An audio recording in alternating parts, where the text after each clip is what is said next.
dulu.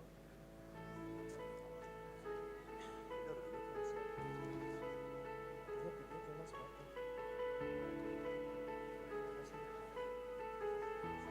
Saya standby bumper opening 3, 2, 1 on. MC standby ya.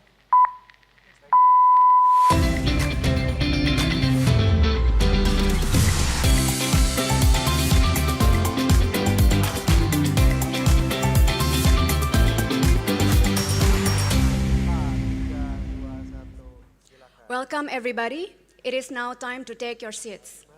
Good morning ladies and gentlemen, Bapak dan Ibu. Welcome to the launch of the World Bank's Indonesia Economic Prospects Report, Funding Indonesia's Vision 2045. My name is Ratih Rahmadanti. I am an economist with the World Bank team that brought you this report. And it is my pleasure to be your MC for today's event. I would like to welcome all of you who are here today at Suhana Hall and those who are joining virtually. We are really excited to have you with us. First, a note on language options. For our online participants connecting through Zoom, please note that you may switch to Bahasa Indonesia or English interpreters using buttons at the bottom of your screen. You can switch language during any part of the event. For participants here with us in Suhana Hall, interpreter devices are available at the back of the hall. Bagi peserta yang bergabung secara So all of the participants who joined us virtually, you can select the language interpretation feature at the bottom of the screen and you can select Indonesian. And to those of you who are here at the Suhana Hall, if you need one, the language interpretation tool is available at the back of this room. Let me begin with a brief rundown of today's proceedings. We will start the event with opening remarks from Ibu Caroline Turk, World Bank Country Director for Indonesia and Timor-Leste. Next, a welcome address will be delivered by Bapak Tim Stapleton, Minister Counselor of the Australian Embassy. And for today's keynote speech, Bapak Thomas Jiwandono, the Vice Minister of Finance, will deliver his remarks. Next, we will have two presentations focused on the report's content. First, a presentation on Indonesia's economy outlook and structural trends by Bapak Wael Mansur, senior economist in the World Bank Indonesia. Second, a presentation on funding Indonesia's Vision 2045 by Ibu Rong Chen, senior economist in World Bank Indonesia. And for the final set piece of today's event, we will have our panel discussion joined by an esteemed line of guests. First, Bapak William Sabandar, Chief Operating Officer for Indonesia Business Council. And second, Ibu Riatu Kiptia, former Director of the Institute of Economic and Social Research, University of Indonesia. And third, Bapak Bawono Kristiaji, Director of Fiscal Research and Advisory at DD Tax Consulting. This session will be moderated by Bapak Lars Christian Moller, Manager in the East Asia of the World Bank. Today's IEP report can be downloaded through our website. You can visit worldbank.org/IEP to download it later today. We also invite you to follow the X or formerly Twitter account of World Bank Indonesia @Bank Dunia. To join the conversation around this report on social media, please use the following hashtag IEP Bank Dunia. So then, ladies and gentlemen, proceedings will now commence with opening remarks from Ibu Caroline Turk, World Bank Country Director for Indonesia and Timor-Leste. Ibu Carrie, the stage is yours.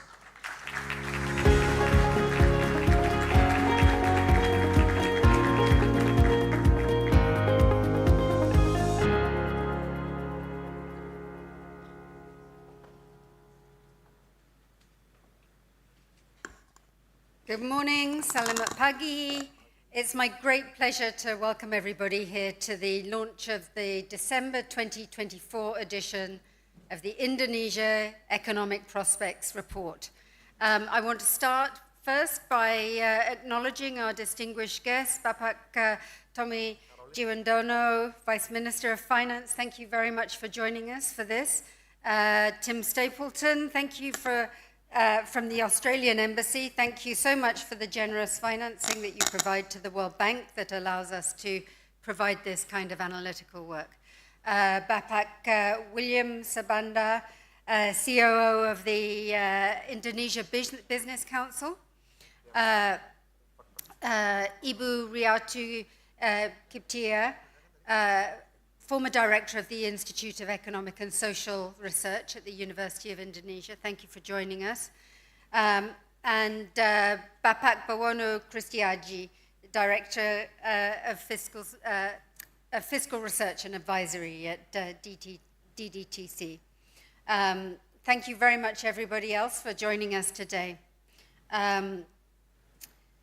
When we look around the world, we see that global growth is stabilizing, but at a low pace. Supported by a resilient US economy and buoyant domestic demand in the East Asia region, global growth has stabilized at 2.6%, and it's holding steady for the first time in 3 years.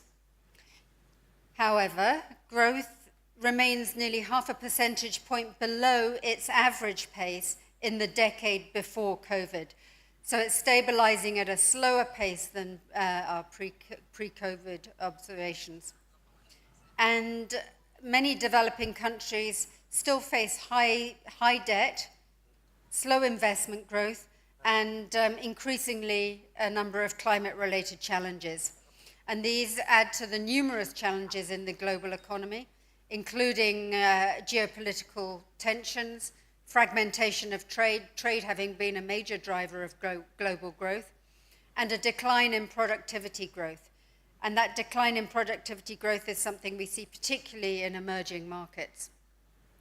So in this subdued global environment, Indonesia's economy continues to grow at 5%, and it's surpassing the growth rate average for middle-income countries.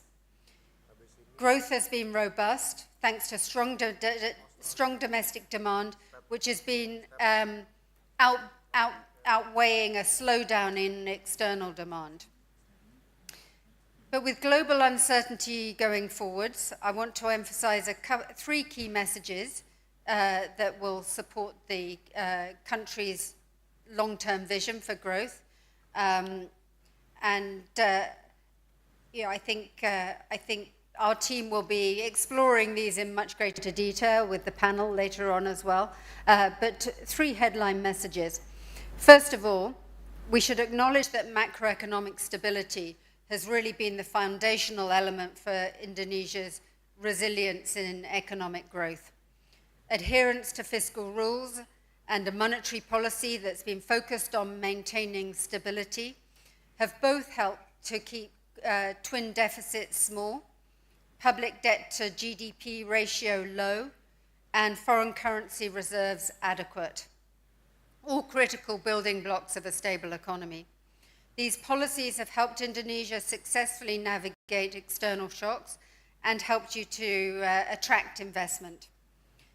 Nevertheless, there are some structural challenges in the economy which are linked to declining productivity as well as declining returns to capital and labor. And addressing these kind of constraints is going to be key to the economy, to economic growth, and to the creation of good middle-class jobs in the future. Secondly, sustained acceleration in economic growth is going to require managing macroeconomic trade-offs as well as these structural reforms. The government's devised a strategy to boost demand through higher private sector investment and fiscal support for social protection. The impact of this demand boost depends on what kind of structural reforms accompany these measures. So these kind of reforms are needed to ensure that higher demand is met with an adequate supply response to avoid inflationary pressures and other potential imbalances. And thirdly, in order to achieve Vision 2045, Indonesia must significantly increase investments in public services. To fund this vision while maintaining the fiscal prudence that has served the country so well for decades, it's essential to substantially boost tax revenues. By upgrading tax policy design, modernizing tax administration, Indonesia has the potential to increase tax revenues by at least 6 percentage points of GDP. Key reforms are currently underway and could be accelerated to enable a steady increase in revenue, which can support Indonesia's ambitious development goals. Now, my colleagues Wael Mansur and Rongkian will elaborate on our assessment and our recommendations for Indonesia to unleash the full growth potential and to explore the key role of tax reforms in funding the country's ambitious programs moving forwards. I'm really pleased that we have such a distinguished and high-powered set of keynote speakers and panelists. Very grateful for your time, Pa Tommy, for joining us, Pa William, Ibu Riatu, Pa Buono, and of course the Aussie Embassy. We're looking forward to hearing your insights and recommendations for Indonesia. I hope that you're going to enjoy the rest of the event. Terima kasih banyak.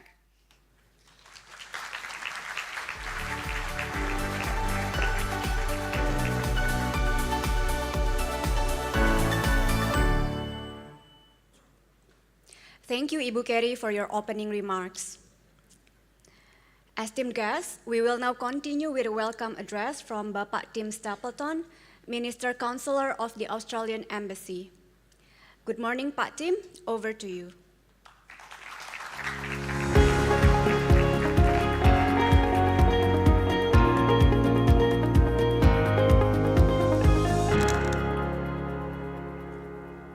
Selamat pagi para tamu undangan yang terhormat. Yang saya hormati, Bapak Thomas Juwandono, Vice Minister of Finance. Ibu Caroline III, World Bank Country Director for Indonesia and Timor-Leste. And the panelists, Bapak William Sabandar, COO from the Indonesian Business Council, Ibu Riatu Kiptia, mantan Direktur Institut Riset Ekonomi dan Sosial Universitas Indonesia, serta Research and Advisory, Darussalam Tax Consultant.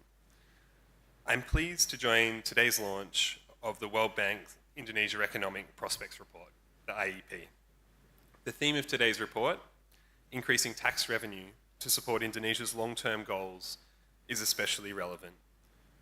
Of course, as the administration of President Prabowo has signalled, higher tax revenue will be critical for achieving the government's priorities, including investing in human capital. The report provides important insights for policymakers in their quest to increase tax revenues. Australia's journey with tax reform has not been quick and it has not been simple. One example was the introduction of our value-added tax called the Goods and Services Tax, or GST. The tax was first suggested in 1975, but it was not until 1993 that an Australian political party seriously proposed introducing it in a national election campaign. When one political candidate was asked by a journalist how the tax would apply to buying a birthday cake, he was unable to explain it clearly. That communication failure was one of the reasons the party lost the national election. The tax wasn't a bad idea, it was the challenge of communicating the benefits of it. And so Australia's goods and services tax remained just a theory for another 7 years. Australia finally introduced the GST in the year 2000, a quarter of a century after it was first suggested. The GST now accounts for around 12% of all taxes collected. This example shows that in order to succeed, tax reform needs to be well administered, transparent, and explainable to the public. The example also shows that tax reform can be a slow and a challenging journey. Australia is honoured to partner with Indonesia on this journey. Indonesia's Directorate General of Taxation and the Australian Taxation Office work closely together through our Prospera program.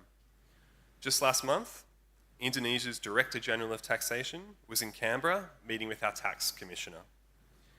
DGT and the Australian Taxation Office collaborate on evidence-based studies to inform decision-making and improve taxpayer services in both our countries. Our cooperation also includes exchanging data on crypto assets and working together to support DGT's first virtual assistant, which has already helped millions of Indonesian taxpayer queries. Australia values the World Bank's expertise in tax reform. Our Australia World Bank Indonesia partnership has supported analysis of Indonesia's tax gap and tax evasion.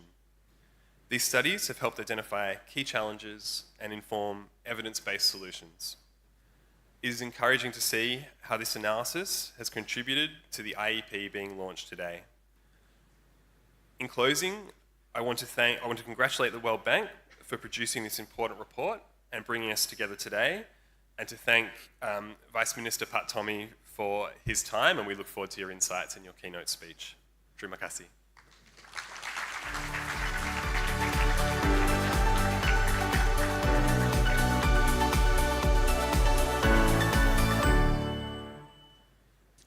Thank you, Pak Tim, for joining us and for your welcome address. Now, a brief reminder. For our online participants connecting through Zoom, please note that you may switch to Bahasa Indonesia or English interpreters using buttons at the bottom of your screen. You can switch language during any part of the event. And for participants here with us in Suhana Hall, interpreter devices are available at the back of the hall. Bagi peserta yang bergabung secara virtual lewat Zoom, Anda bisa memilih fitur penerjemah di bagian bawah layar Anda, pilih bahasa Indonesia. You can select Indonesian. And to those of you who are in the Suhana Hall, if needed, the language interpretation device is available at the back of this room. The keynote speech from Bapak Thomas Jiwandono, the Vice Minister of Finance. Good morning, Pak Thomas. Thank you so much for joining us today. Please make your way up to the stage.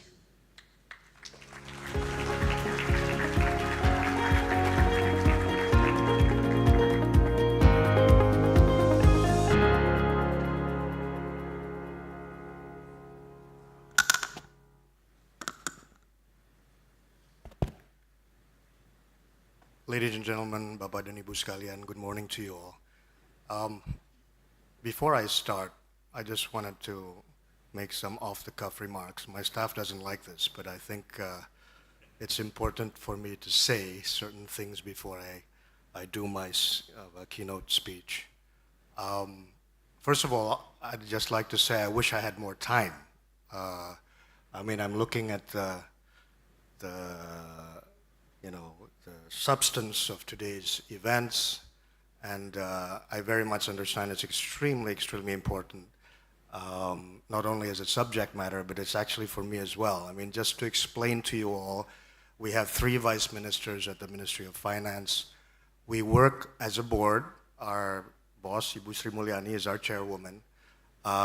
So, we work as a board. Everything goes, there's no silos, nothing like that. Having said that, we focus on different things, right? So, for example, I'm in charge of international finance, multilaterals, investments, so on and so forth. But Anggito Agimanyu is in charge of revenue, right? Having said that, I'm his number 2, kind of. So the substance that today you're going to be talking to is extremely important for me. I wish I had more time to listen to you all and listen to the panel. Having said that, this is also a very important day for the Ministry of Finance, because in about 30 minutes, the Minister of Finance, Ibu Sri Mulyani, is going to have a press conference talking specifically, Tim, about our VAT, about the PPN, right? It's an extremely important day. It's a time that hopefully the Indonesian public will understand. So Bapak dan Ibu, my colleagues from Indonesia, please watch your YouTube after this. Look at the press conference. See if we're communicating well, all right? If we're not, please tell me. give some input. I jokingly woke up this morning and told my wife to look at it. So if she's not happy when I come back home, we haven't done a good job.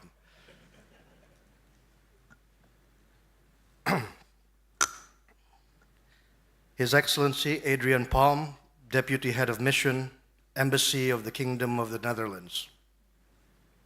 His Excellency Daniel Blockert, Ambassador, Embassy of Sweden. Carolyn Turk, World Bank Country Director for Indonesia and Timor-Leste, East Asia and Pacific. Tim Stapleton, Minister Counselor, Embassy of Australia. His Excellency Christian Netland, Charge d'Affaires, Deputy Head of Mission, Royal Norwegian Embassy. His Excellency Matthias Dominic, Deputy Head of Mission, Embassy of Switzerland to Indonesia, Timor-Leste, and ASEAN. His Excellency Mohammad Trabelsi, Ambassador, Embassy of the Republic of Tunisia. His Excellency Muhammad Barujerdi, Ambassador, Iran, Embassy of Iran. His Excellency Nilanti Pelawatage, Charge d'Affaires, Embassy of Sri Lanka.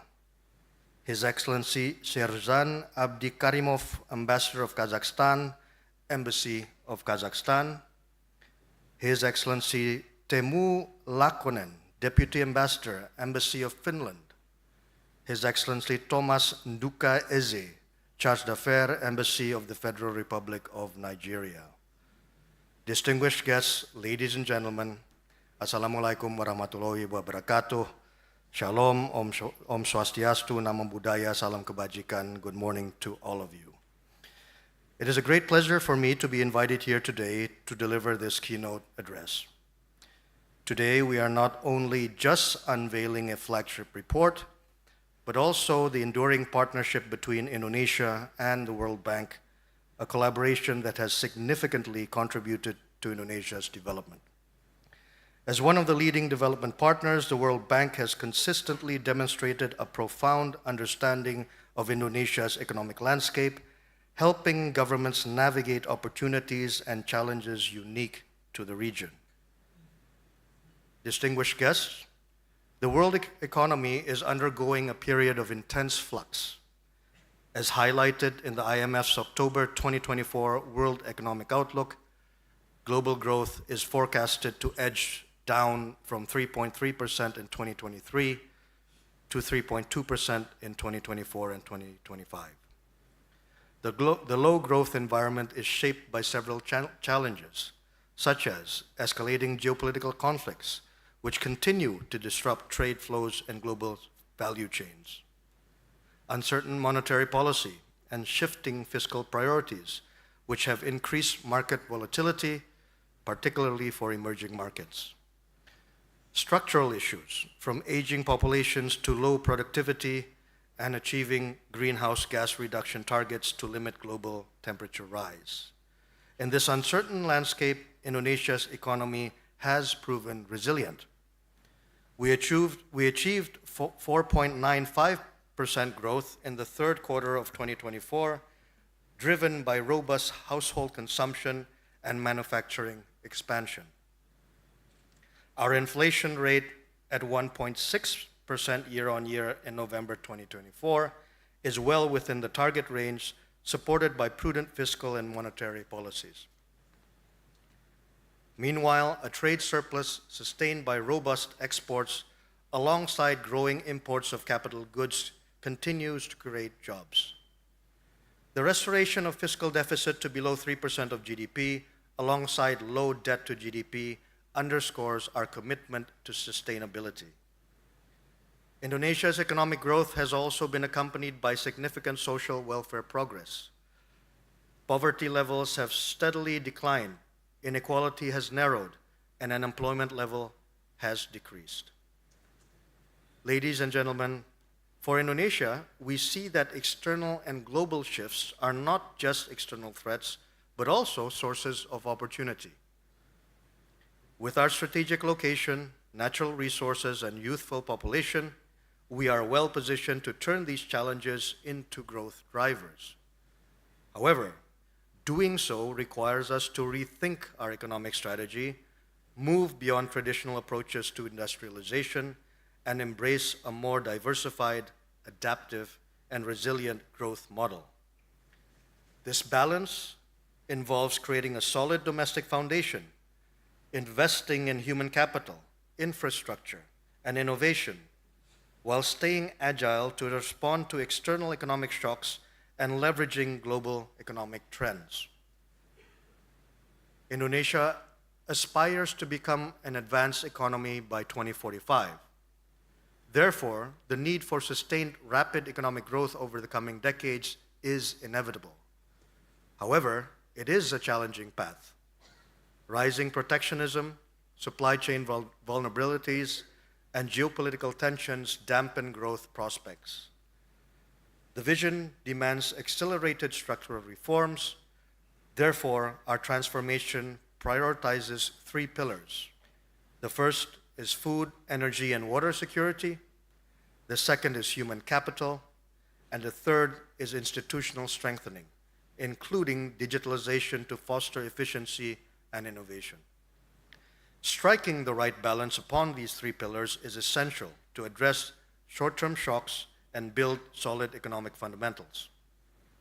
In this regard, fiscal policy has played an essential role as a shock absorber while sustaining solid economic growth. Fiscal policy has also been vital in facilitating structural reforms to address the so-called three imminent gaps: infrastructure, human capital, and institutions. Ladies and gentlemen, distinguished guests, the state budget is an important instrument that greatly determines the progress of a nation. The state budget is a key instrument in protecting society and the economy in facing various upheavals, shocks, and crises. This important role requires the state budget to continuously maintain its health, credibility, and sustainability so that it does not become a source of problems. Indonesia strives to maintain a balance between growth, equity, stability, and sustainability.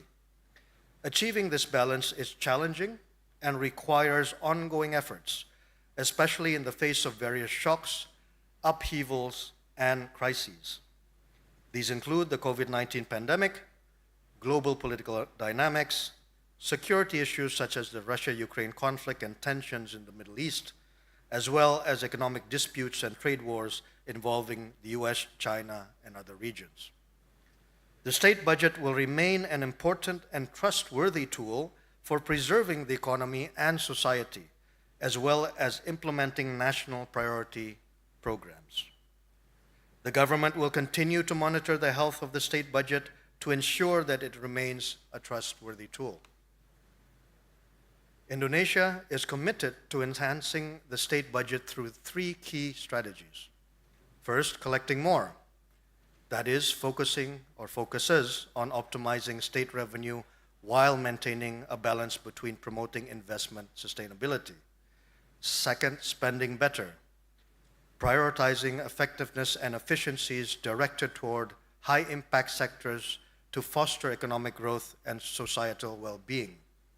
And third, innovative financing, which is prudent fiscal risk management to ensure that financing mechanisms contribute to sustainable development while preserving fiscal stability. Ladies and gentlemen, in the 2024 state budget performance, it continues to be positive. While the deficit has increased, it remains within the parameters of the 2024 budget framework. Revenue and spending realization remain consistent, albeit revenue is under pressure and expenditures are increasing rapidly. As of November 2024, government spending reached 85.1%, reflecting an impressive 18.3% annual growth. The focus is on enhancing education, health, social protection, food security, and infrastructure through targeted investments to drive economic growth and improve well-being. On the revenue side, tax revenue performance at the end of November 2024 reached 85%, keeping pace with the state budget's target and representing a 1.1 increase over last year's income. Non-oil and gas income tax, land and building tax, and other taxes have all performed well in recent months as the mining sector has improved. The performance of value-added tax and luxury goods tax has improved, owing to increased domestic economic activity and imports, particularly in the trade and palm oil industries. However, due to the drop in lifting, income tax in the oil and gas sector continues to fall. One of the Ministry of Finance's key responsibility is to boost tax income. In line with the target for realizing Indonesia's Vision 2045, President Prabowo directed the Ministry of Finance to continue to work on state income optimization, including the search for new revenue sources during the cabinet meeting and on several other occasions. The implementation of the new core tax administration system aligns with reforms aimed at improving various aspects of taxation. These include strengthening administrative policies, enhancing taxpayer services, improving business processes and regulations, and upgrading information technology. Additionally, the core tax is expected to boost tax compliance and facilitate the interconnection and interoperability of information systems. The government is also constantly working to elaborate and manage shadow economy operations, and we intend to greatly extend the country's tax base, which may undoubtedly be used for development finance. Furthermore, economic formalities contribute to employment protection, financial availability, and increased productivity and competitiveness of small and medium-sized businesses. Another initiative is optimizing income through excise duty authentication to maximize the potential excise money lost from unlawful items and facilitate customs and excise officers' surveillance of excise goods. The concept of justice is vital in tax law, and its implementation must reflect this principle. The law on harmonization of tax regulations, or Undang-Undang HPP, establishes a 12% VAT while ensuring fairness and addressing the community's demand for equity, purchasing power, and economic prosperity. The government is developing an economic policy package to uphold justice and support the broader community by exempting taxes on essential goods and services. These exemptions include items such as rice, meat, fish, eggs, vegetables, milk, sugar, educational services, health services, public transportation, financial services, insurance, book sales, vaccinations, simple housing, and essential utilities like electricity and water. And for Bapak dan Ibu yang dari Indonesia, these are the things that will be presented in the press conference in about half an hour. Ladies and gentlemen, I want to emphasize that Indonesia remains committed to maintaining sound fiscal management, promoting sustainable growth, and driving forward crucial reforms that will strengthen our economy for the long term. Once again, I would like to thank World Bank for their partnership and dedication to advancing Indonesia's economic aspirations. As we chart our course, we invite you to join us in building a prosperous, inclusive, and sustainable Indonesia. Together, through collaboration and innovation, we can unlock vast potential and ensure Indonesia's growth and success in a rapidly evolving world. I thank you and good day.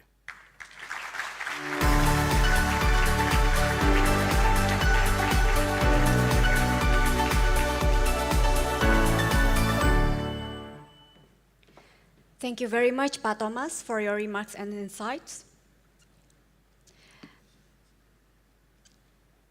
Distinguished guests, Bapak dan Ibu, I believe Pak Thomas Jiwandono will need to leave us now to get back to his ministerial schedule. Let us pause for a few moments as he leaves the room. And could I please get another round of applause to thank Pak Thomas Jiwandono for joining us today.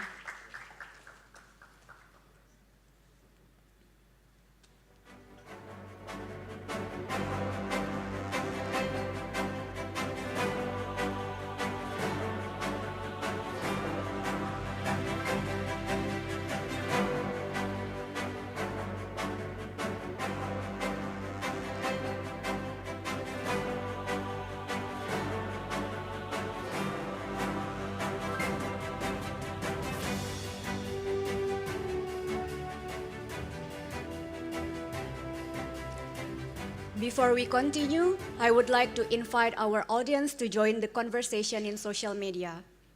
Please follow our X, or formerly known as Twitter account of Bank Dunia, @Bank Dunia, and use hashtag IEP Bank Dunia.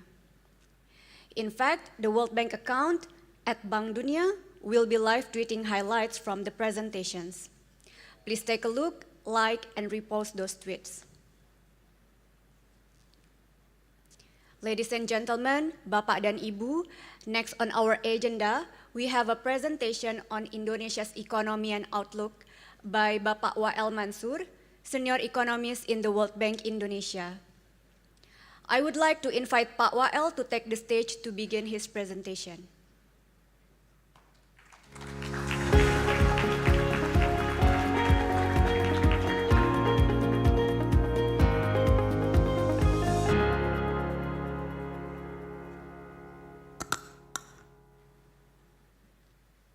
Good morning, everyone.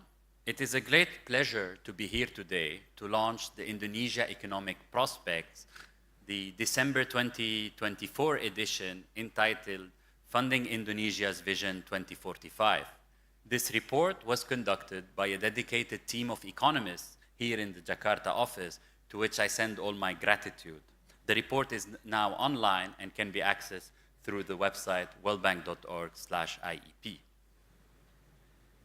In this first presentation, I plan to talk about Indonesia's economic context, this policy response, and the outlook from the perspective of the World Bank.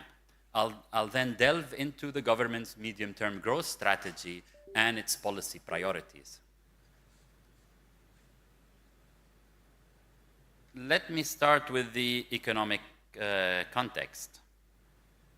Indonesia's growth remains resilient. In fact, GDP growth stands at 5%, and it is buoyed by domestic demand, a pickup in government consumption that has offset some of the moderating terms of trade.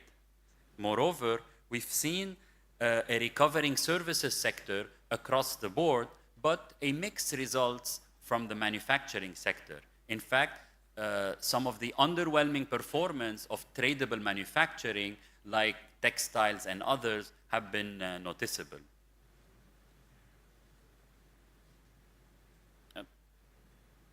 Meanwhile, inflation has gradually moderated. It now stands at 1.5%, which is nearly half of what it had been by the end of last year. This decline is primarily linked to a drop in food prices as food production improved given the good climatic conditions, and it's also linked to a drop in energy prices as the global oil prices moderate. Moreover, we've noticed that this disinflation has been broad-based. Only a few items of the CPI basket, actually less than 10% of the CPI basket, has seen high inflation above 4%, and it is mainly items linked to services like personal care and others.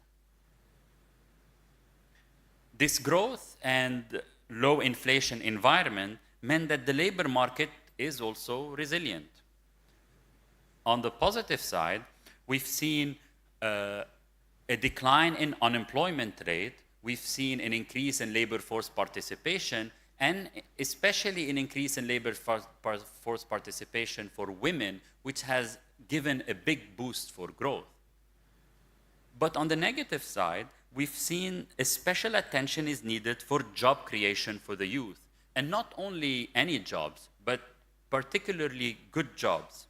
In fact, youth labor force participation remains low, youth unemployment is high.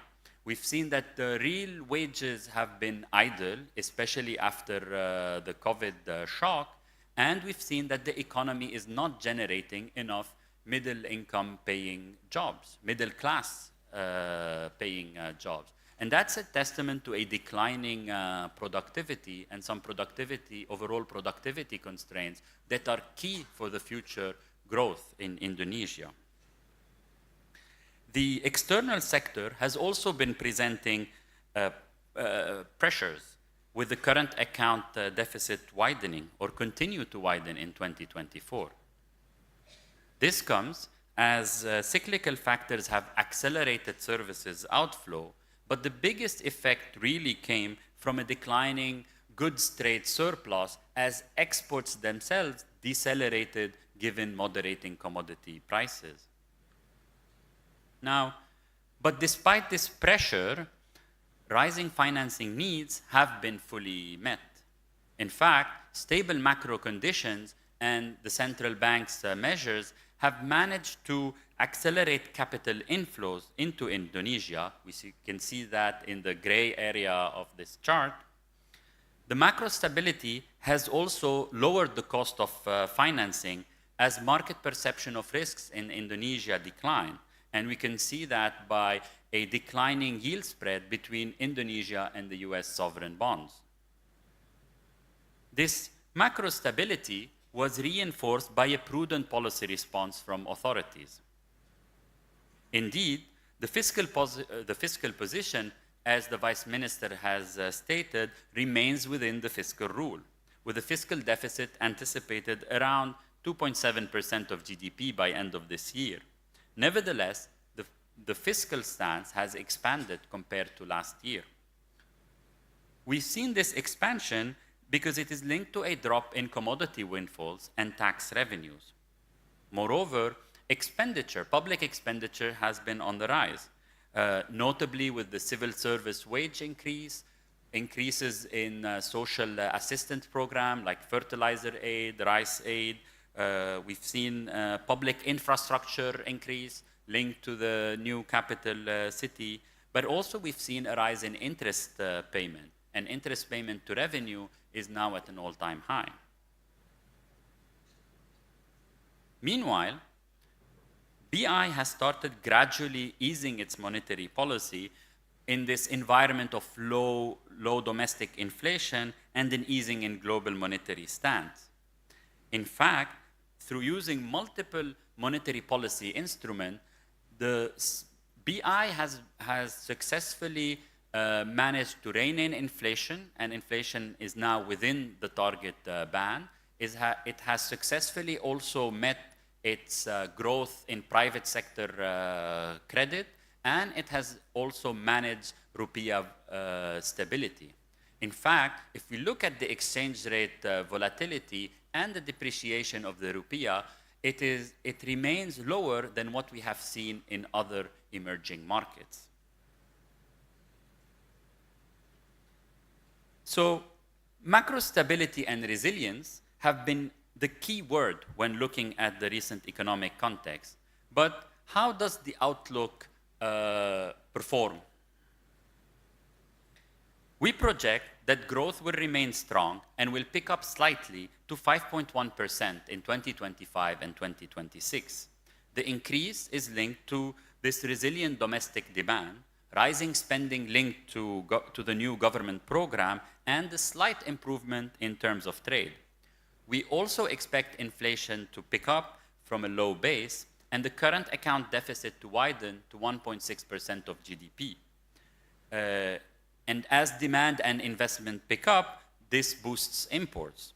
Meanwhile, FDI as a share to GDP, FDI means foreign direct investment, is expected to return to its pre-COVID level and remain the largest source of external finance. The outlook is subject to balanced risks. On the downside, heightened geopolitical tension could affect the global recovery and as a consequence, affect Indonesian growth. Trade fragmentation and the particularly tough relation between US and China trade relations, which are both the largest trading partner for Indonesia, could in effect affect Indonesian exports. And third, delayed reforms, structural reforms or fiscal reforms, delayed implementation of this reform could perpetuate this low productivity constraint and low revenues, and hence affect the implementation of government plans. On the upside though, Indonesian growth could be positively affected by favorable swings in commodity prices It could also be affected by a more robust recovery in trading partners. Let's say that China recovers at a faster pace, or the US recovers at a faster pace. That will help also Indonesia grow at a faster pace. Now, but the government, and as the Vice Minister has stated, has a strategy to boost growth even further and help achieve the Indonesia Vision 2045. This means to become a high-income economy by 2045. But the question is, what is this strategy and what are its implications? Let me try to summarize in 3 pillars. First, the first pillar is that the strategy strives to adhere to the fiscal rule. To achieve that, it plans for a comprehensive tax reform, which actually started by the tax harmonization law that would boost tax to GDP to 16% by 2030. This additional revenue will serve to finance the 17 priority programs that the new administration has outlined. We will see how to boost revenues in more details in the next presentation in this event. The second pillar of this strategy is that the government anticipates a large demand boost through a series of private investment and projects over the next 5 years. Those private investments are planned in sectors like construction, housing, agribusiness, natural resources, mining, and many other sectors.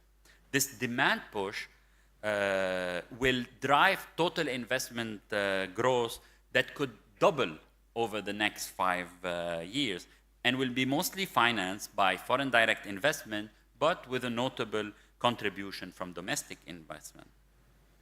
The third pillar of this strategy is linked to the acceleration of structural reform that can improve overall productivity. An acceleration of these reforms can actually double productivity growth and increase returns on capital and on labor. So the report does 3 scenarios. The first one is actually our baseline, which I presented in the Outlook section. The second one is that we simulate the government plan, but without the accompanying structural reforms. The third one is that we simulate the government plan with the structural reform. So what are the implications? The government strategy, if implemented to its fullest extent, can achieve growth like 8%. But that high growth is expected to be short-lived in the absence of productivity-boosting structural reforms. You can see this by comparing the red line, which is government plan without reforms, to the baseline, which is the dotted line in this graph. And then you can compare the red line to the blue line, which is actually government, which is the scenario of government plan plus structural reforms. But why do we observe this shorter growth span?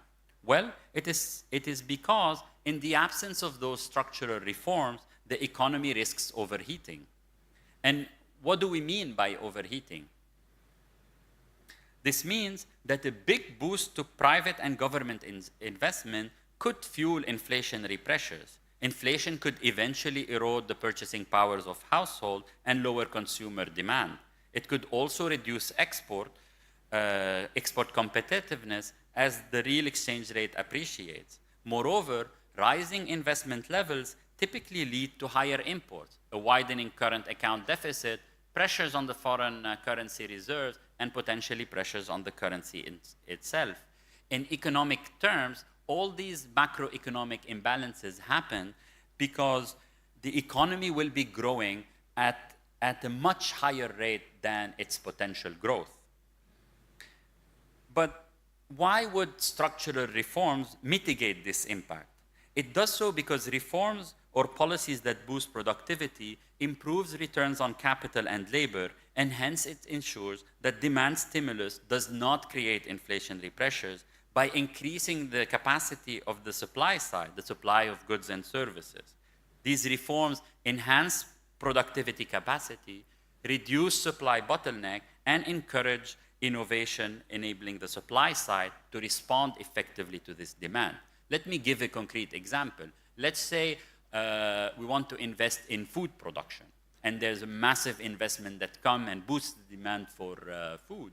Now, if, for example, for regulatory reasons and infrastructure reasons, you can't purchase grains or fertilizers or equipment for this project, then the demand side, which is the injection of cash, will lead to higher cost, higher inflation. Now, the reforms, if you manage to reform and get your supply side to meet it, those costs will be mitigated. Those structural reforms allow to sustain high growth for a longer period of time and at a much lower risk of macroeconomic imbalances. But as we learn in economic schools, there is no free lunch. And we have to recognize that high growth, especially when we stimulate demand, often comes with some degree of inflation. Imagine someone going to the gym and started working out. They're going to tear their muscles before those muscles grow and become big. However, good exercise, healthy eating, good sleep will allow you to accelerate the growth of those muscles and keep them big. And this is exactly what structural reforms, growth, productivity enhancing reforms do. They have the same effect. So what are the policy priorities that we are talking about? We should say that Indonesia has succeeded in foundational reforms. In fact, compared to peers, it has performed better in terms of macroeconomic stability, basic governance, basic infrastructure, and basic human capital. Those reforms are the ones that managed to take Indonesia from a low-income economy to a middle-income economy. Now it's the time for the second generation of reforms.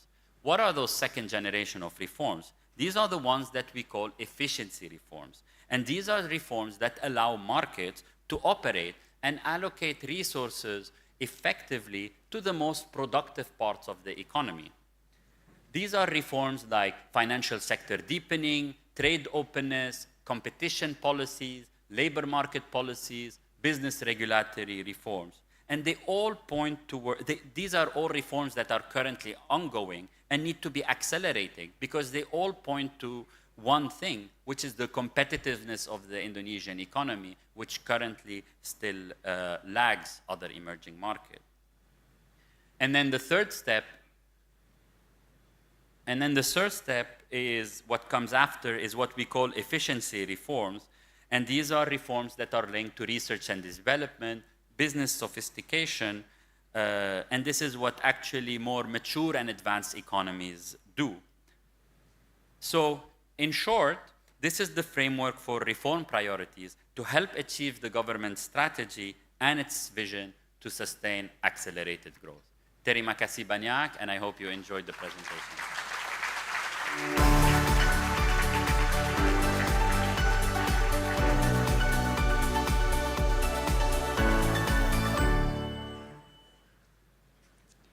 Thank you, Pak Wael, for that engaging presentation.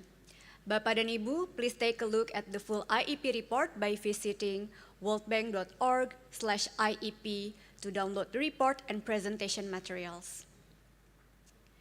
Now, another brief reminder. For our online participants connecting through Zoom, please note that you may switch to Bahasa Indonesia or English interpreters using buttons at the bottom of your screen. You can switch language during any part of the event. For participants here with us in Suhana Hall, interpreter devices are available at the back of the hall.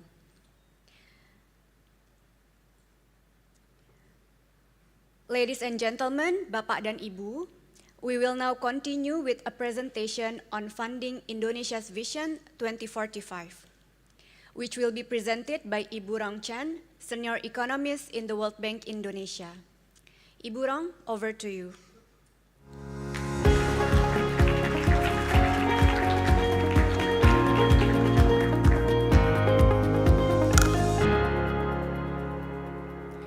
Good morning, everyone. Hope you are enjoying the event so far. I'm going to present the second part of the IEP 2024 December edition. And let me motivate the discussion very briefly because I think the Vice Minister already said that raising revenue is mandatory for achieving the Vision 2045. Just put to some numbers to put in perspective that Indonesia will continue to need to invest more in infrastructure and enhance the human capital index. So far, Indonesia has done so in the last 10 years to grow public investment, and the human capital index is already at the par of upper middle income country and the East Asia Pacific. But to go forward, to achieve the high income status, Indonesia will have to invest more, and to reach the human capital index of the high income country, there's still room to go. So that's the motivation of why we are talking about revenue mobilization in this edition. Indonesia has done a great job to sustain the macro fiscal foundation for the last 20 years that served the country very well by sticking to the 3% deficit rule and the 60% debt to GDP rule. But at the same time, this low tax collection, which you can see on the left-hand side compared to the peers, has in fact limited the financing envelope that Indonesia has to finance development goals. And Indonesia, when we compare the tax rate or the major tax instruments such as corporate income tax, VAT tax, personal income tax, the tax rate is more or less at the par of the peers. But the collection efficiency is quite low, as you can see on the right graph, which means there's a lot of potential to raise revenue by addressing some of this inefficiency, which I will elaborate more. So we look at this tax gap challenge very comprehensively. First, we quantify what is the amount of the tax gap in the current context, and then we separate them from those derived from the policy choices, from the policy design of the tax system, and those that are derived from the compliance challenges. And we look also at the two structural factors that we believe play an important role in the tax gap, which is the financial sector debt and the prevalence of high informality. So I will share the finding from each of the components. So first, let's quantify what is the tax gap, what's the amount.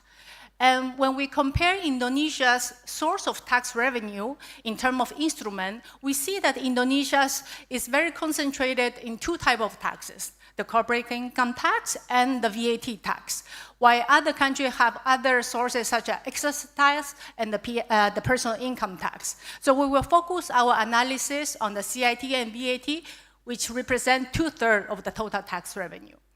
And when we decompose the tax gap from these two types of instruments, we see that the majority, or more than half of the tax gap, is derived from compliance challenges.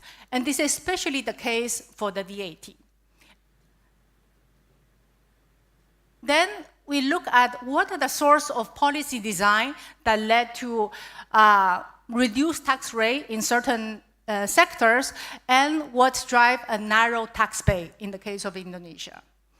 So we find that the major source of the policy gap from VAT is because of the very high registration threshold for standard VAT, which is over 60 times the per capita income of Indonesia, substantially higher than the peers in the region, but also the high-income country, the middle-income country, and the low-income country in some cases, which means that 99% of the firms are actually excluded from the VAT tax base. At the same time, both VAT and CIT, Indonesia granted certain exemptions that are common in other countries as well, such as those highlighted in blue, that is related to food, medical, education, but there's other sectors and type of activity that are exempt that are not common in other countries. So this high threshold and the exemption and the special regime effectively narrow the tax base for CIT and VAT. Now, we will look at the compliance gap from two perspectives. First is from the perspective of the tax authority, their capability to enforce the tax policy, and then we will look at the perspective of the taxpayer, what are the behaviors to tax evasion. So when looking at the tax authorities' enforcement capability, one metric that we look at is the frequency of tax audit. And this is a cross-country comparison. What we see here is that Indonesia conducts much less audit per million per capita than other countries in the similar income level and the region, substantially lower. But not only that, we know that a large amount of the audit is due to refund system. So these are not even the productive audit that is to detect evasion. These are routine audit for granting the refund. And also, we know that the tax authority has challenges to access timely third-party data to conduct quality audit, which reduce the effectiveness of the audit to deter tax evasion and to collect more from the tax audit. Then we look at the taxpayers. So last year, the World Bank conducted an enterprise survey with an extensive module asking about tax issues. And we used an innovative experiment to ask the taxpayer who are former taxpayers of firms, 5 employees or more. So those are not micro firms. And we find that at least 1 in 4 firms reveal themselves that they are conducting some type of tax evasion. They're not paying the full amount. And the tax evasion is more prevalent among non-exporters, those who face strong informality, informal competition, and those that see the tax administration as a major obstacle to their business. And when we ask about the major factor that they consider are obstacle to their business, they report tax rate and tax administration more important than the other listed here. It's kind of a hint that the taxpayer's perception toward the tax system, either the trust or that the tax system's complexity may play a role on determining their choice of evasion. Finally, I will talk about 2 structural issues that I explained earlier that we believe also play an important role in determining the tax gap. And these are structural factors that determine the future of the economy, the sectors, right? So first is the financial sector debt. By this, I mean that countries have, that has a higher credit to the private sector as share of GDP tend to collect more taxes. And this is likely to be because once the firms get finance from the bank, there's a paper trail. It's easier for them to comply. It's easier for the tax authority to enforce. So it's harder to evade. And this is actually validated by the survey to the firms. Those who rely at least 50% of the working capital from the banks tend to say is, no, how can I say? It's more difficult or less easy to avoid paying taxes, while the firms that don't have any access to finance tend to say it's easier to evade taxes.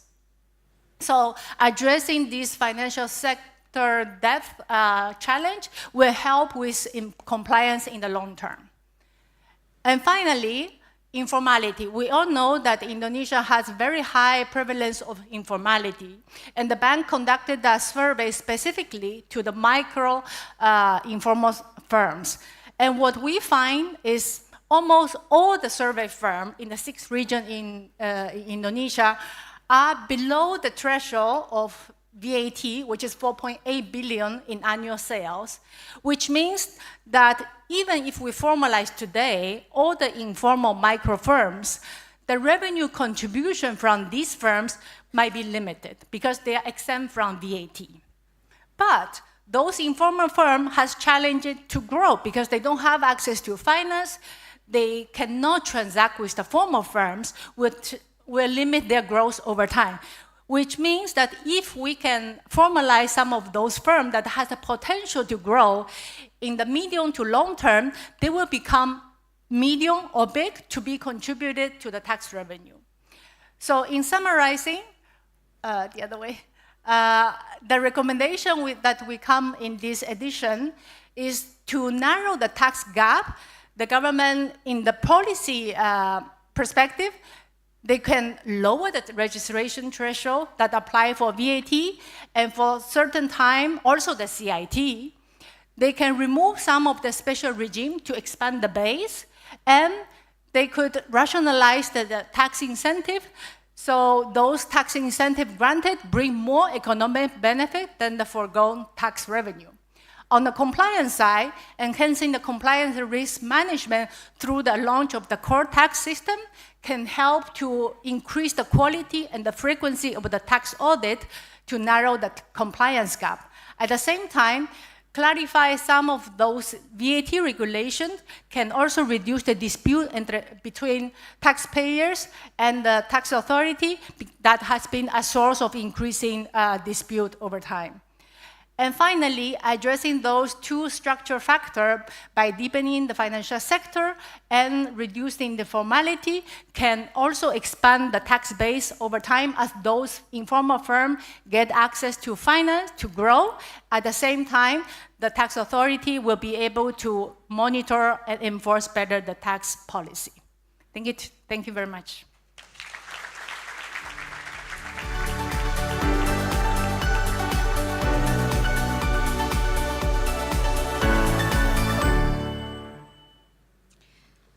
Thank you very much for your insightful presentation, Ibu Rong. Before we move to our next segment, I would like to note that all presentations, as well as the IEP report, will be available for download later today through our website, which is worldbank.org/IEP.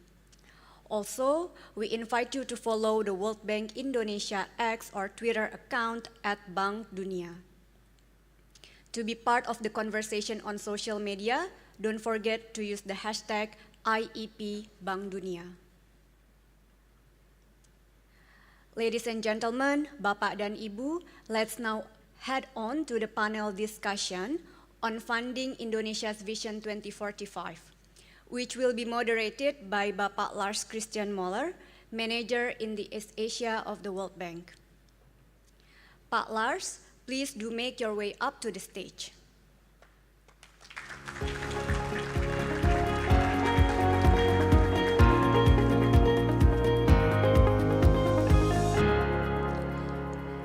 And could our esteemed panelists also please join him? Let us now welcome Pak William Sabandar.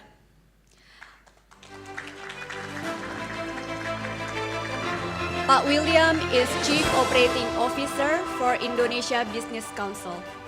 Dr. Sabandar was the former CEO of MRT Jakarta between 2016 to 2022, and prior to that, he has also served several high-level government positions. Now let us also invite Ibu Riatu Kiptia up to the stage.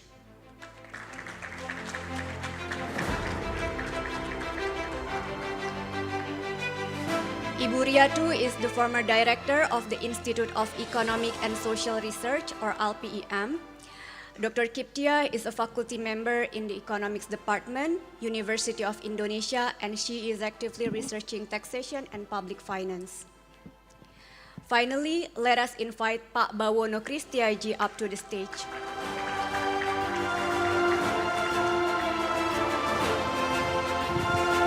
Pak Bawono is the Director of Fiscal Research and Advisory in DD Tax Consulting. Pak Bawono has co-authored a book entitled Transfer Pricing, Practical Guidance in the Perspective of International Taxation. Now it is over to you, Pak Lars.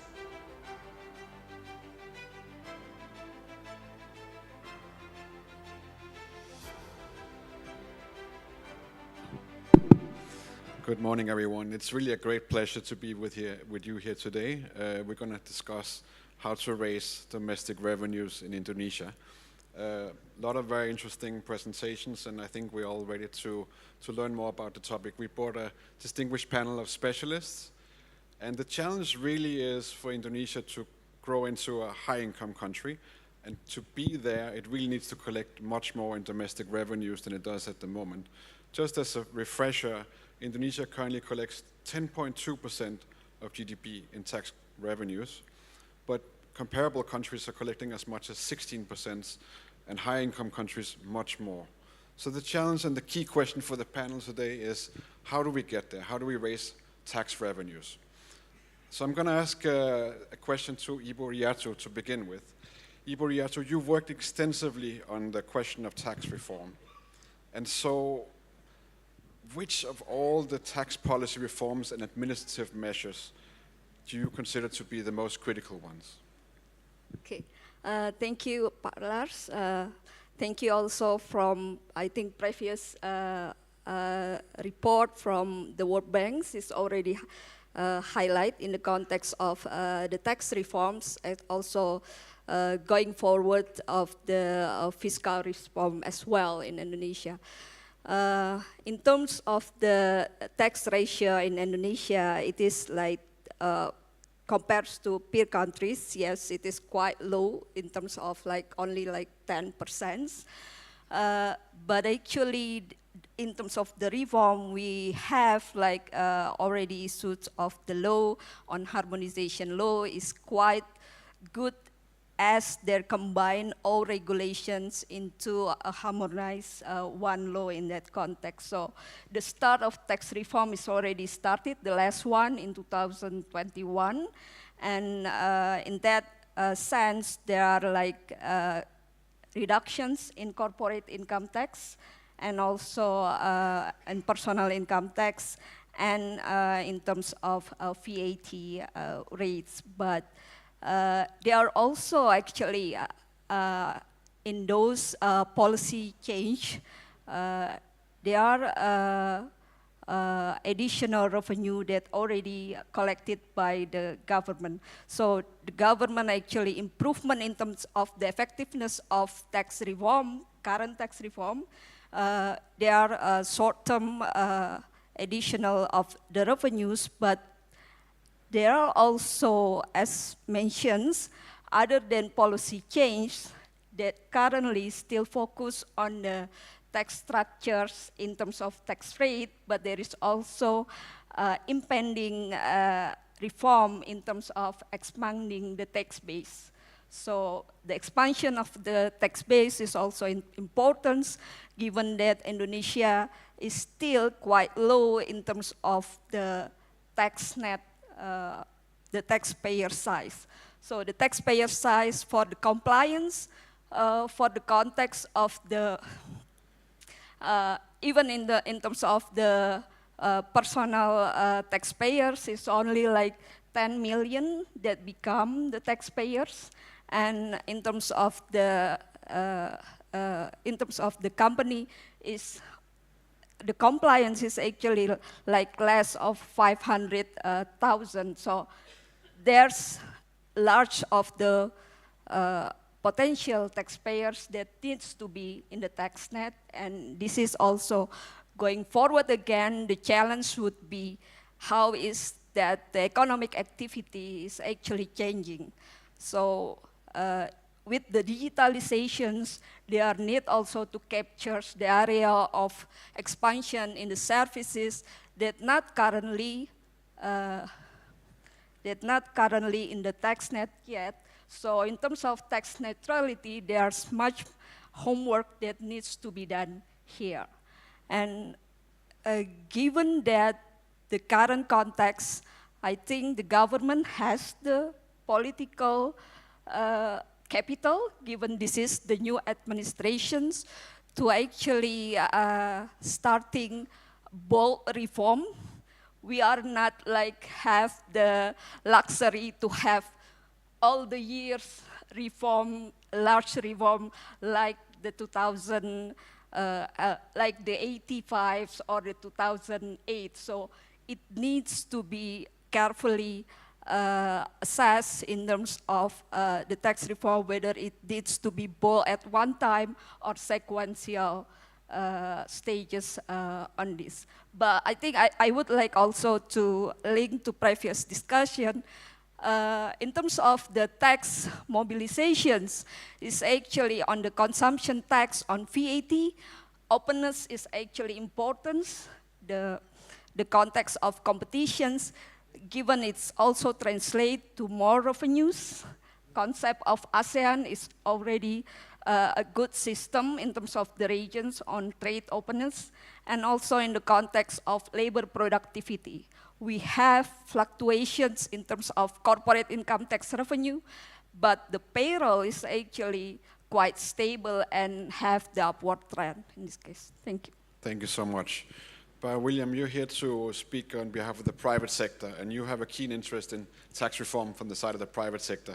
Can you talk to us a bit about how businesses in Indonesia view these reforms and what kind of public-private collaboration we could expect for the government to achieve Vision 2045?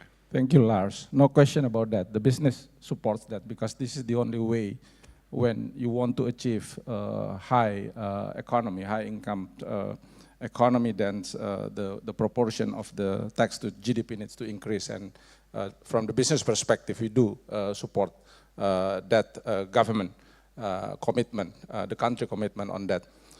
But this is about building trust and confidence. And we have three stakeholders. Government is one stakeholder, for sure business and the society. And it's being mentioned that the communication is very, very important, how you communicate. And it's not just the communication, but the substance of communication. Because this is real issues. The real change needs to happen on the ground. How this policy reform translate into the compliance aspect, translate into delivery. And this is something that the business, from the business perspective, we look forward to have this. Let me give you some indicators. Our corruption perception index is stagnated in the last 10 years, 34 out of 100. Our business readiness, thank you for the World Bank, studying 50 economies. Indonesia is actually in the quintile 4 out of the 5, especially on the regulatory framework and then efficiency, operational efficiency. What does it mean? That means we need to improve. We need to improve the regulatory framework. We need to improve the operational excellence, and more importantly, I think the delivery of this process. By then, if we do this kind of the governance and the structural reforms, I think the confidence of the private sectors to promote the economy and then to be part of this will be very, very high. And don't forget this, as President Prabowo has mentioned, 80% of the investment is expected from the private sector, and this is really need a confidence and trust that needs to be built from the policy sector's point of view. Thank you, very clear. Barbara Bono, our analysis indicate that a significant portion of foregone revenue is due to low tax compliance, as you saw. So what strategies or initiatives are you planning to implement to address this issue? And what's your perspective on broadening the tax base and bringing more taxpayers into the tax net? Thanks. Okay, thank you, Lars, for your question, and thank you for the World Bank Indonesia for inviting me to this wonderful event. It is a pleasure to be here and sharing a perspective on this panel session. Before that, I must appreciate the World Bank Indonesia to stressing the point of the how to funding the Indonesian visions in 2045. So appreciate to Ibu Caroline and team, because this is a very topical and very important topic, and yet it will give a push factor to the government how the tax reform should be designed in the future. So based on your questions, Lars, probably I will relate it into the policy and a compliance gap that already mentioned by Ibu Rong previously. Well, from the compliance gap, it cannot be spirited with low public participation in the tax systems. For instance, in Indonesia, we have more than 140 million labor force, but only 65 million of them is registered as a taxpayers. So basically, there is a gap on the participation of in the tax system. But the more problematic area, I think, in the policy gap, this is the tax gap because of caused by the tax policy design. So probably I have to stress some points on this, on the policy gap. So when we talk about the standard deduction or the personal tax relief in Indonesia in calculating the income tax base, well, we use the standard deduction, it's called PTKP, penghasilan tidak kena pajak, in 54 million rupiah per year per individual. Okay, it is great, it is simpler, and also it is easily to administer, but it excludes large portions of the population from the tax system. And another point is on the VAT threshold. Okay, Ibu Rong already mentioned about the VAT threshold previously, and when we try to compare the VAT threshold in Indonesia, it is 4 times higher than the average VAT threshold globally. So it means that the many economic activities cannot be difficult to monitor within the radar of the tax administrator. So it seems that and also it creates a revenue foregone. The VAT threshold is based on the tax expenditure report done by the Minister of Finance. The projection of the revenue foregone from the VAT threshold, the high VAT threshold, is 56 trillion per year. On the other hand, we have various incentive also, how to promote the household, particularly on the low and middle income household. So for example, we have VAT exemptions for the basic necessities, for the educational, and also for the health services, and etc. But again, when we try to calculate it, the size of this VAT exemption to the budget is amounting not less than 100 trillion per year. So I believe that I agree with the IEP report and also the World Bank position on this, that the government should start to mapping all the tax policy that limits the ability to the broadening the tax base. So, but I think this is will be tested, the political will be tested in the future. Yeah, thank you, Lars. Thank you so much. Let's bring it back to the private sector, by William. So we're talking about raising government revenues by taxing more, but if you're a private business, that's going to probably increase your cost of doing business. And so you have this trade-off between making sure that firms are competitive and at the same time making sure the society raises enough tax revenue to provide services. What's the best way of striking that balance? Well, we need to strike the balance for sure, and in this we have to find a solution, a win-win approach, government for sure, society, and business.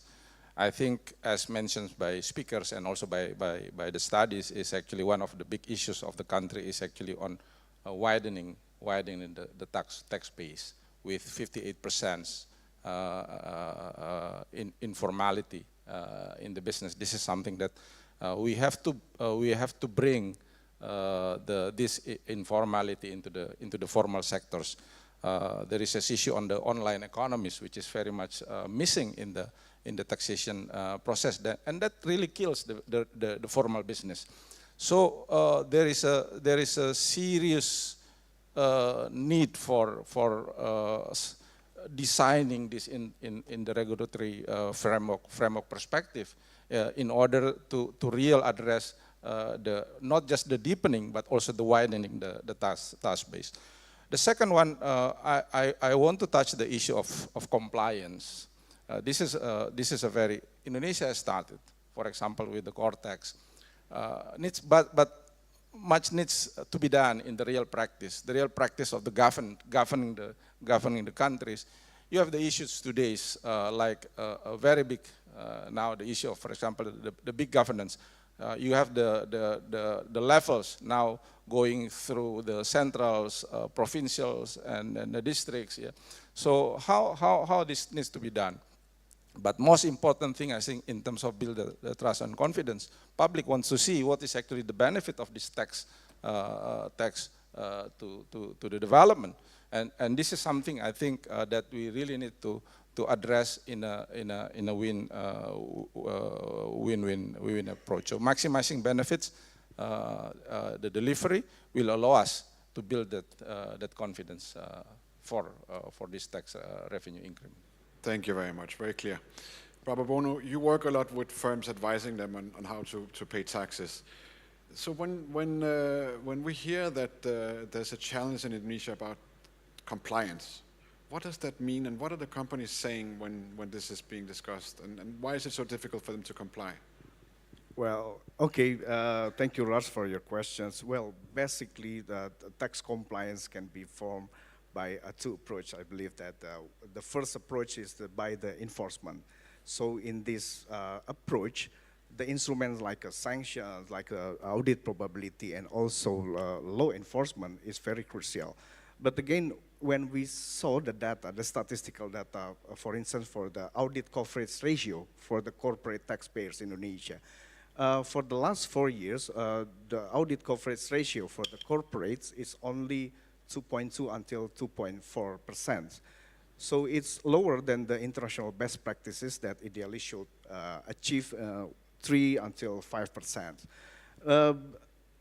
It can be improved by, let's say that support the ability of the government to collect more data and robust data analytics via the digitalization. So we expect that the core tax system in these matters can ensuring the efficient resource allocation that's bring a more compliant tax environment in the future. But again, when we talk about how the corporates want to comply or their perspective on the compliance to the tax system, I believe the key answer is on the tax moral. From the company's perspective, the tax moral is heavily influenced by the tax certainty. So when we try to see how about the situation of the tax certainty in Indonesia, well, we have still have a lot of problems in this case. For instance, that regarding to the how to tax refund system in Indonesia. So based on the World Bank report, doing business or be ready report just launched this year, that approximately 70% of the corporations in Indonesia did not want to request a tax refund due to the complex procedures in this case. But this is example how the tax certainty can distort the taxpayer cash flow, and in the long run, they will try to evade tax more. And the other example is when we talk about the Indonesia. Indonesia as a complex tax regulation country, I believe, based on the tax complexity index built by the several academics. So it can be shown that the latest survey that Indonesia is still categorized as a country with the low ranking country in regarding to the certainty index. So, well, it is not a surprising fact, because when we trace back for the last 4 years from the pandemic, we saw a regular or frequent regulatory change that creates difficulties to the taxpayers to catch up, and also how they can adjust their tax governance.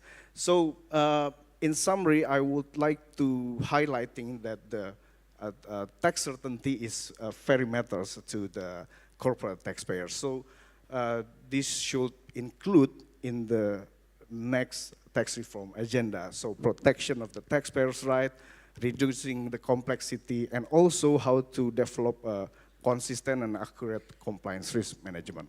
Yeah, thank you. Thank you so much.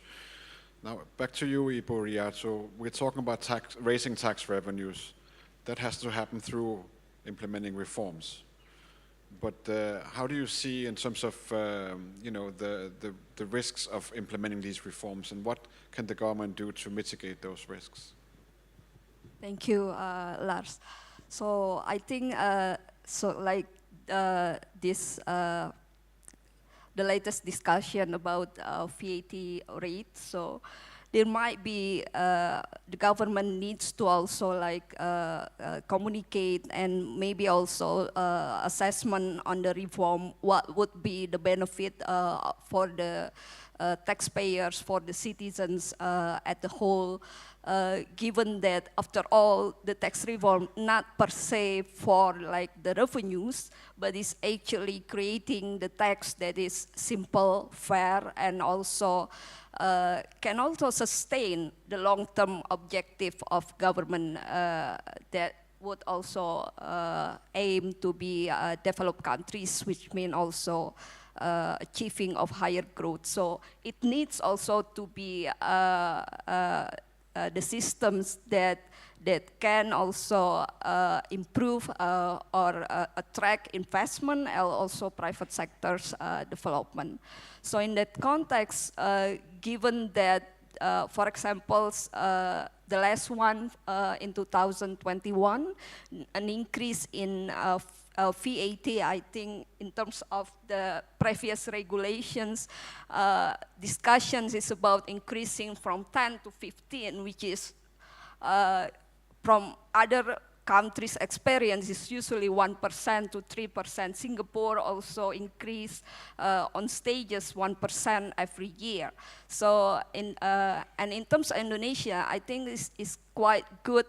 They are bundling it with the reductions in income tax, so it's not, it's sort of like revenue neutral, but actually in the short term, it's actually improve the revenue, and it makes, in terms of like making more equitable tax system, I think broadening the base, like lowering the threshold, it might also give opportunity for the low-size firms to actually can credit their inputs. But again, the notions of tax complexity, it might also relate it that it might also hamper the potential taxpayers to actually include in the tax net. Not necessarily that they are not paying tax, that they might be not get the benefit from the tax system that may give them a better option. Yeah, thank you. I think you make a very important point, which is really to stress why are we doing this? Why are we raising more tax revenues? It's painful. Nobody likes to pay taxes. So it's about stressing the benefits of raising the revenues. What can that money finance? More broadly, the Vision 2045. I'm bringing it back to Baba Wono. You're working closely with firms of different size, from different sectors. Are the firms making that link between the tax reforms and the benefits? Well, okay, thank you, Lars. Well, I believe that all stakeholders, including firms in Indonesia, should be aware that the importance of the to have like a sustained fiscal or sustained revenue, but as well as how they can contribute to the tax system. So it's basically awareness and also the participation on the tax system. But the problem is that the fiscal contract in Indonesia has not been implemented or ideally formed. Because when we talk about the fiscal contract, it should link between the what do I pay and what do I get in the future. So probably the most important or fundamental factor in here is the political, well, not the political participation, but I believe that the meaningful participation, because it's very necessary in the democratic setting like Indonesia. So everyone can share their thoughts about the future of the tax policy reform. And on the other hand, the government should also provide like good governance and how to manage the tax system and how all the tax money can bring more prosperous society in the future.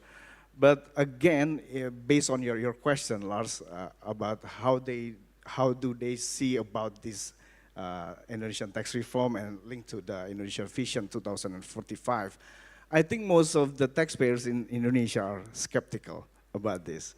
Well, this skeptical perspective probably can be solved by bringing more simplicity, bringing more convenience in the tax system. So perhaps in this matter, the the presence of the core tax system can help. But again, the fundamental aspect is how the tax reform, how the tax system in the future can bringing or engaging more society in the system, as well as how the government will treat them as a strategic partner, not only as the taxpayer. So I believe that over time, it can improve the fiscal contract in Indonesia, and they will see that the tax reform will give benefits for them in the future. Thank you. Very good. Back to Bar William. So one of the points that's made in the report is really that it seems to be the case that countries with deeper financial markets, that they also tend to collect more tax revenue. And we know that Indonesia's financial sector is relatively shallow, and many firms face limited access to credit. So, Bar William, do you think that financial sector deepening could play a significant role in enabling firms to grow faster, by expanding the tax base and increasing revenue collection? Thank you. So one of the things that I want to praise the World Bank coming very timely with this report, and I saw a wrong presentation on trying to see the gap and the structural factors. I think we do need to address the gaps, but what are actually the structural factors that needs to be addressed? And those things, if I can summarize the presentation, is mentioned about the financial debt and informality. This is really key. Another thing that's, I think I praise the World Bank on the study on the business ready, which is including Indonesia, the 50 economies, and the plan is actually next year's go to 100 and the next year's go to 180. This is very good. At the IBC, Indonesian Business Councils, we are focused very much on increasing the business contributions to the development in terms of boosting the competitiveness of the country. And that report really means to us on valuing this. Unfortunately, Indonesia is not yet in the good rate, but we have the benchmark. We can improve our regulatory framework and our service excellence on this. Now, going to the financial debt, we are at IBC also doing debt research, and based on the IMF standard, it's rely on the three components: on debt, on access, and efficiency. And these all the indicators I think needs to be improved by Indonesia if it really needs to improve the financial debt. We cannot grow with, for example, our rate of the M2 to GDP was only 44%, very much lagging behind the Philippines, Malaysia, Vietnam, and Thailand. We have to improve. I work with the projects, the infrastructure projects like MRT. It's very difficult to get the project financing running in the country. We have to open this to the market. It cannot just rely on the government loan. The bond system needs to improve. This will bring or develop the environment, or how you deepen the financial. On access, for examples, you can see, for examples, it's only 13% of Indonesian borrow from financial institutions. This is very low. So really needs to improve the access as well. On the net interest margins, it's very high. This is one of the highest in I think in the regions. The borrowing cost of the banking system. So something that need to be seriously addressed in terms of promoting the financial deepening of the country, and that will improve the room for the private sector to invest. That will improve the room for bringing foreign direct investment. That will improve the room for promoting industry and manufacturing in the country. So for me, there are three components that needs to be addressed. Number one is the leadership on doing this reform. Who is actually leading this process of governance reform, structural reforms, financial development reform in the country? That needs to be very strong. It doesn't need just a narrative. You really need to do things, and this needs to be shown in example. Number two is actually you have to set the real key performance indicators. That needs to be, if you want to improve the financial development report, let's use the standards. We are not good, and then use the international standard, because this is how we've been measured by the international community. And number 3, I think this is some related to, for a long time we are very much focused on stability. Let's now move on innovations, let's now move expansion, so our financial becoming more innovative and more expansion in the market. Thank you. Very good, thank you, Pak William. Iboriato, I've asked you a couple of questions in your capacity as a specialist, someone who's academic, studies in university, teaches, but you're also a citizen. So if I could ask you from the point of view of being a citizen of Indonesia, when you pay your taxes, what do you expect to get in return? Okay, so this is the personal question. In terms of the tax, it's actually Indonesia is not only citizens that pay the tax, but also non-citizens. But for me, it's actually the context of tax. What I pay, I need, for example, the tax system that simple now is actually quite simple in terms of like the financial sectors. You can actually, in terms of the collections and the filing of the tax. But personally, I see that central government tax is much more complex than the local government. So that's my personal view. But in terms of the transparency, what are those revenue actually spent? I think the government spending with the Ministry of Finance reform in terms of the public document accessibility is, I think Indonesia is quite good in terms of public financial management, especially at the central government level. Now, I want to see that I'm taxpayers both for the central tax and local tax. So it would also be good that it will also translate to the local and subnational level. So citizen and taxpayers, there is a correspondence also, and it might build trust if you also paying and receiving the benefits. After all, the government is also public goods, and to, in this context, it needs to be seen that it conducts and its operation is efficient in terms of service delivery as well. Yeah. Thank you so much. So we are reaching the end of our panel discussion, but I do want to just give each participant in the panel a last opportunity to reflect on the question. So you're experts. You participate in debates, you advise firms, you study tax policy, tax administration. So you're in familiar territory. Can you mention one thing today that struck you from either something you read in the report or something you heard in the discussion or in the presentation? Just pick one thing. What struck you? What's your key takeaway from this discussion? Anyone wants to go first? Barbara? Okay, probably the most important keywords in this matter is broadening the tax base and also reducing the tax complexity. With those two mantra or jargon, we can have like, probably we can have like sufficient funding to link to with the Indonesia Visions 2045. Thank you, Lars. Yeah. Very good. Ibu Riaso? Yeah, I think linking the tax reform policies cannot be separated from the structural reform.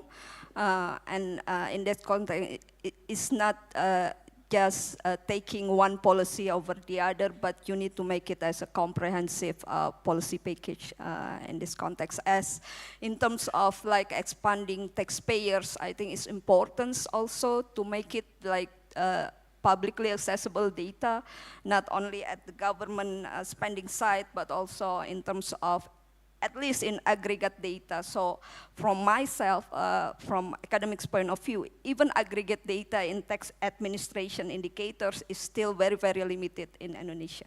Thank you. Thank you. Pa William? I like the last slide of wrong. It's the recommendation of the report, because this is really describe the issue that we face. The tax gap, which is, that's why we need not just deepening the tax, but also widen the tax base. The compliance issue, I would add, is the delivery issue. The second one is actually, this is really something that structural reform. I would add governance reform, because we need also to improve our widen governance reform. But this is something that the key takeaways, if I may say, one key takeaways from I get this is actually this the last slide. Thank you. Thank you so much. So I think we've had a very interesting discussion. It's clear that Indonesia needs to raise its tax revenues. It's clear that policymakers find it difficult and challenging to collect the revenues. They need to communicate as clearly as possible what the benefits are, so that as a part of the social contract, citizens and firms feel that they are part of something bigger, and that even if it's a short-term cost, overall the economy and the country will be taken further towards Vision 2045. We've seen different examples in the presentations. I think where we are helpful as World Bank is really to show where Indonesia does well and where it lags behind. So where it lags behind is where policymakers can really try and pay attention to make sure that it performs as strongly as possible. And there are best practice examples across the world that we can help share. So I hope you found that it was an interesting discussion. Please join me in giving a big round of applause for our panelists.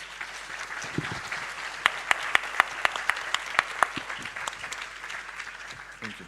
Back to Rati. Thank you very much, Lars, and our distinguished panelists for an insightful and lively discussion. Before we officially conclude our panel discussion, we would like to express our gratitude to our distinguished panelists. So I hope our panelists could remain on stage. Now, I would like to invite the World Bank Country Director, Ibu Kerry, to join us on stage for a token of appreciation and a group photo.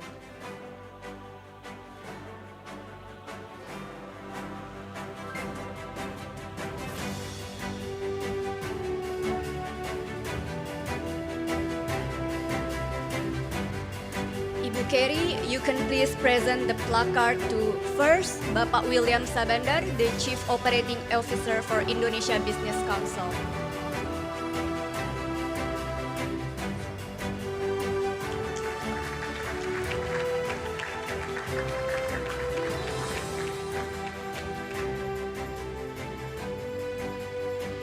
And now, please hand the placard to Ibu Riatu Kiptia, Public Finance Expert from University of Indonesia.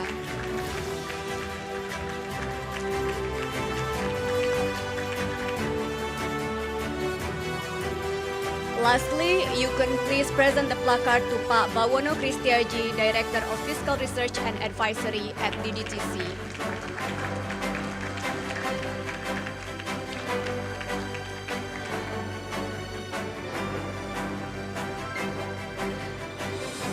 Now we will proceed to the group photo session. Ibu Kerry, please remain on stage. One last piece is the group photo session. So may I kindly ask everyone on stage to prepare for the photo. So panelists, please kindly arrange yourselves for a group photo. Perhaps the three panelists could stand at the center, and Ibu Kerry and Pak Lars could, okay.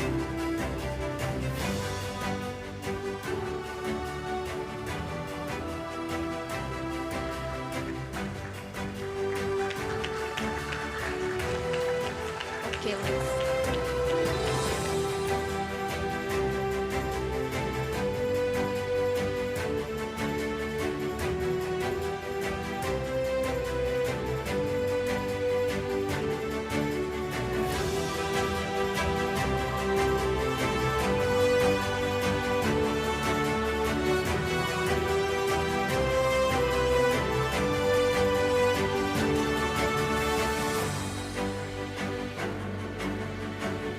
Thank you so much, Ibu Kerry, Pak Lars, our esteemed panelists, Bapak Wael and Ibu Rong.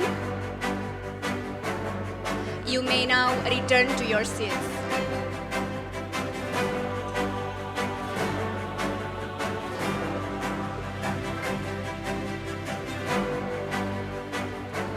Well, ladies and gentlemen, Bapak dan Ibu, the panel discussion marks the end of the IEP launch today. We encourage you to take a look at the full report, which can be downloaded on our website. The details are up on the screen. You could just take out your phone and scan the QR code on the screen, and you will be redirected to our reports page. For the latest information on World Bank programs, reports, and other activities, please follow our X account @Bank Dunia.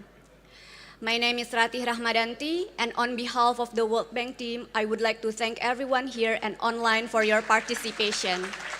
We hope you've had a good time today, and we surely hope to see you again at future World Bank events, especially the next Indonesia Economic Prospects in 6 months. Terima kasih banyak dan sampai jumpa lagi. Goodbye for now.